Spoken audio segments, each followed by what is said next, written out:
It was the time when a mom could just say, if my husband is working, my family is at peace. I can just call those days the good days.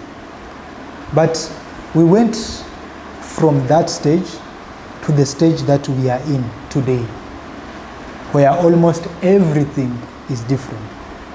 The youth today, a person in the mid-20s to early 30s, my friend, I can call that youth as the most depressed.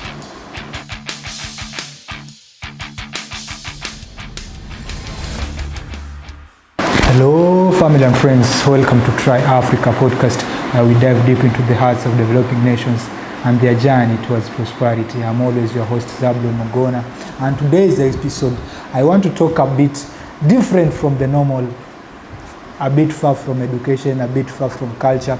I want to dive deep into how youth and entrepreneurship make the existence of our society.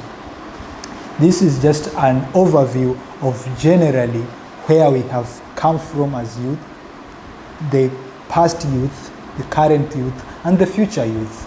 If I have just to start with, let me just go back on how the past youth were. Talk about our grandfathers, our fathers, and so on. We were in this period in human history where getting an opportunity, it was just a simple thing. It was not that too much tough during those days. And we can guarantee that one into different parameters and perspectives. You can as well talk about how the population was less, so a simple creation of unemployment could attract a much bigger number of youth, but also the population was less. That was an element too. We had the element of also that majority didn't go to the education system. So even if you get the advantage to get into an education system, that simply tells you that you get a given level of literacy. So you are getting like a response in the job market.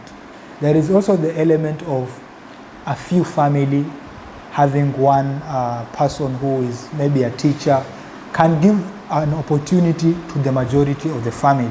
That was also another element. So life for the youth, it was I can say it was very tough, but full of opportunities. When we go to the challenge of that caliber of youth, it was inadequate school or learning institution. You can say in the family will to say that we want to educate you. The youths were exposed. I can say it was just too much of dynamic because people didn't see and didn't accept the change. Those are the good days when you had to get your dad working and your mom was not a must to work, and the family could survive.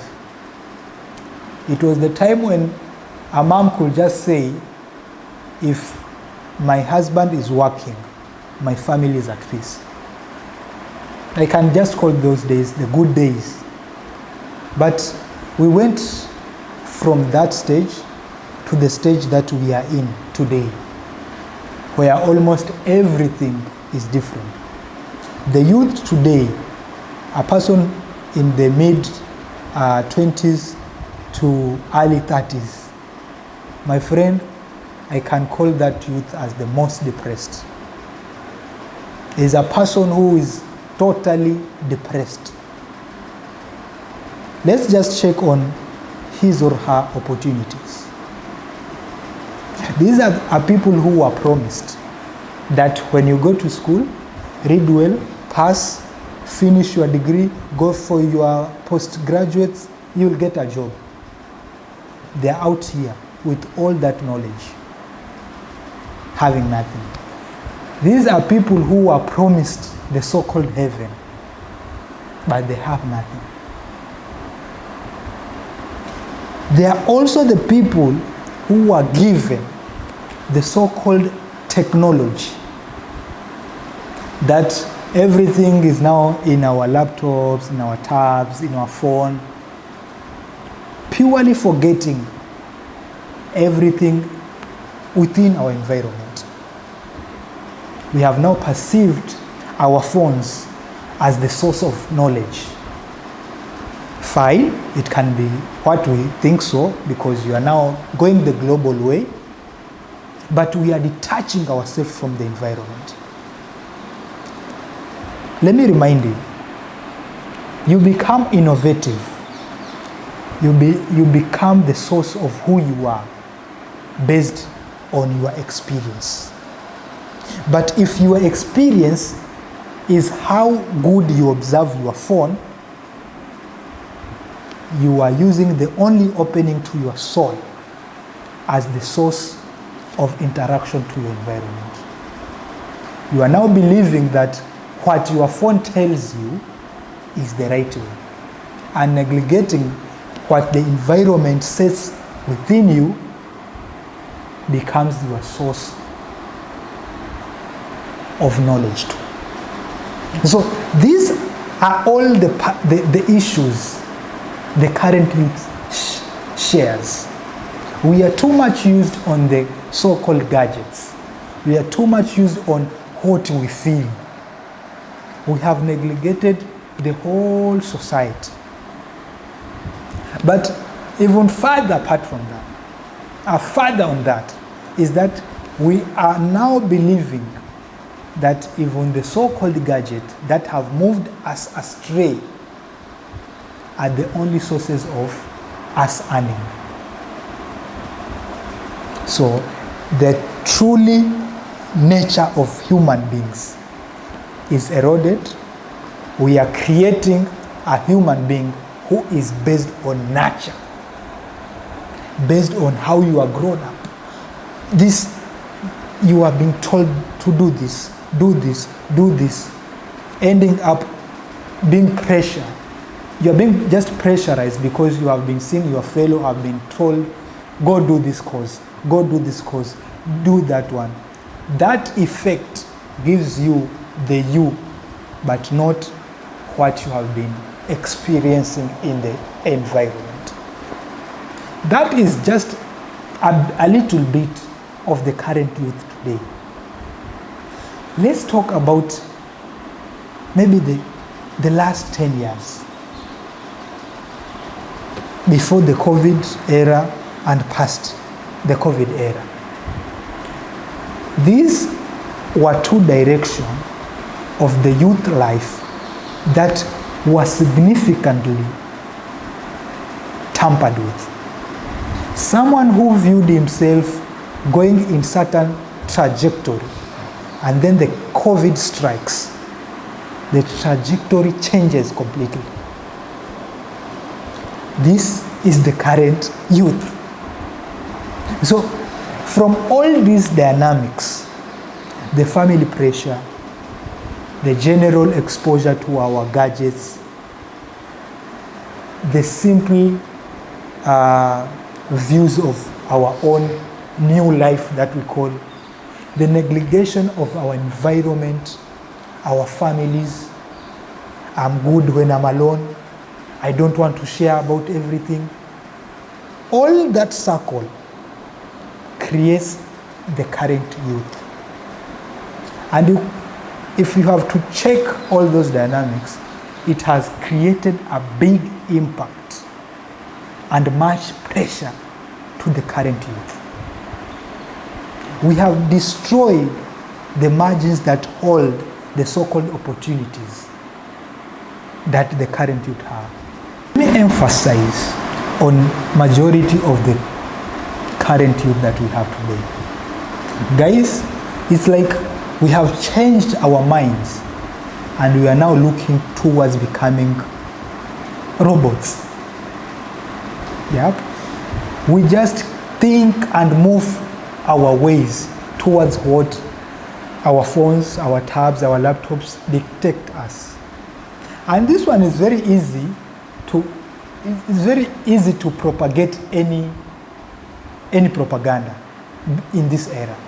Very easy, because our eyes are the gateway to our souls. So what you see, try to turn our soul, dictate our minds, and predicts our action, our habits, and generally we change even our views. The current youth that we are having today, it's not that I'm too negative to the current youth, no. But I think we are not moving in the right direction, to the extent that the thing that we consume as sources of knowledge contradicts our own survival. Let me just give you an example. Explain to me how our traditional songs that we used to sing during the wars, during work, during times when we were calling for our worships, for rains and everything. Explain to me how that narrative will be maintained within our level of youth if we don't believe in those and just thinking on what the phone gives us. You just explain to me that. The second thing is, you are in an education system. You are listening to a music that is telling you the education system is useless.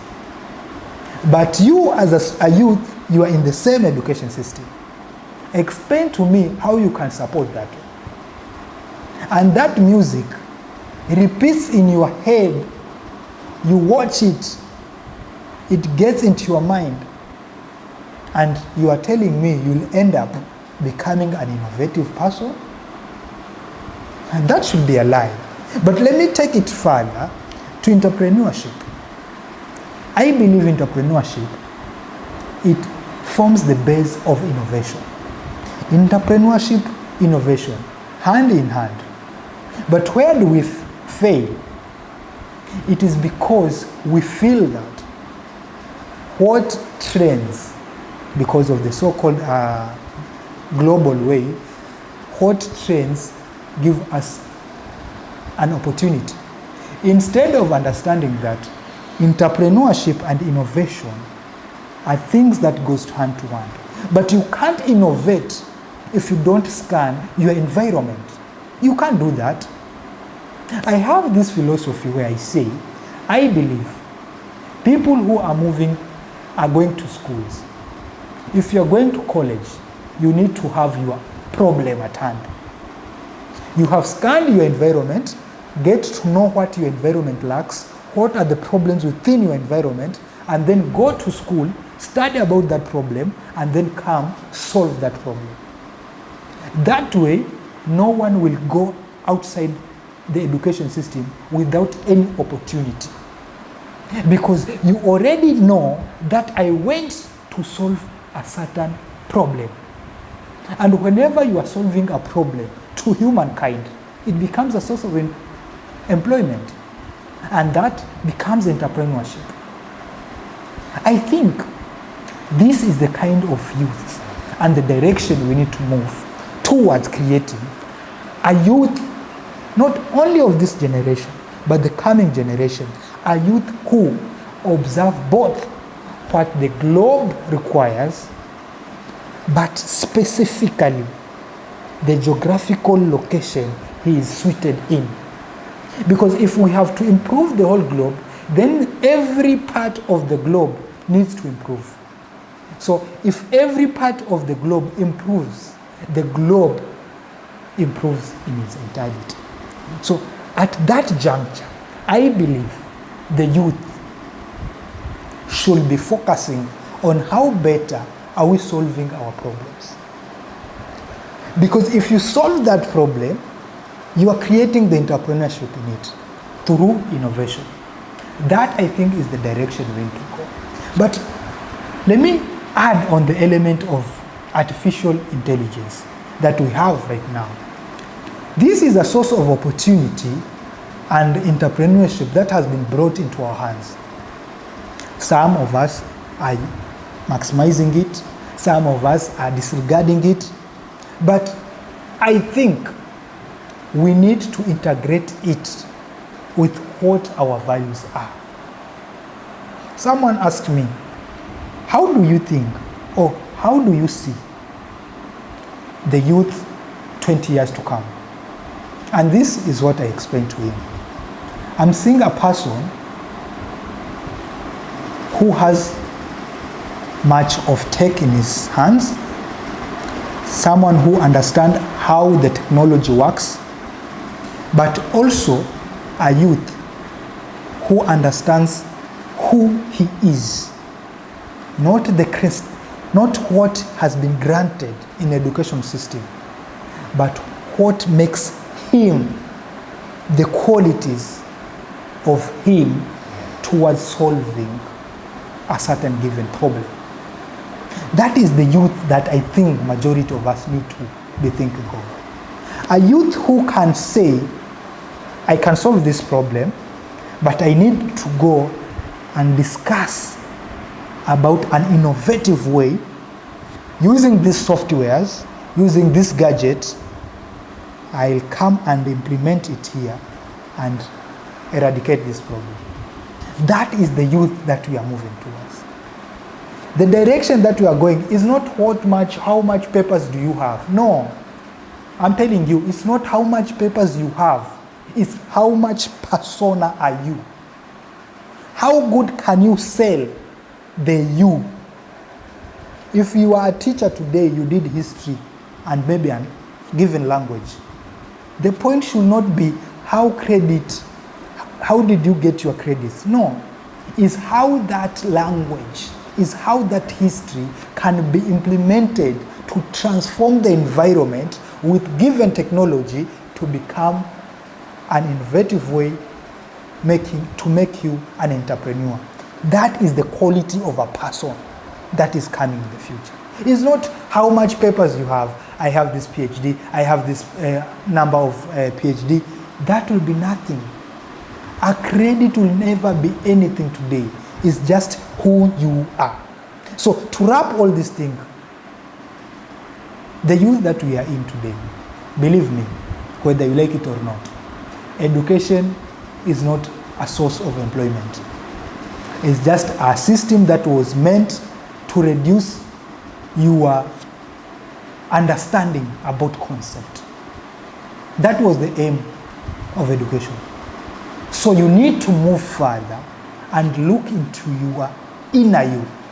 Deal with that income, the inner you, not the income that you earn, but the inner you, to be able to solve a given problem within your environment. Before even you change the whole world, change first the little environment that you have, and then transform that one to either global levels, regional levels, and then you'll be good to go.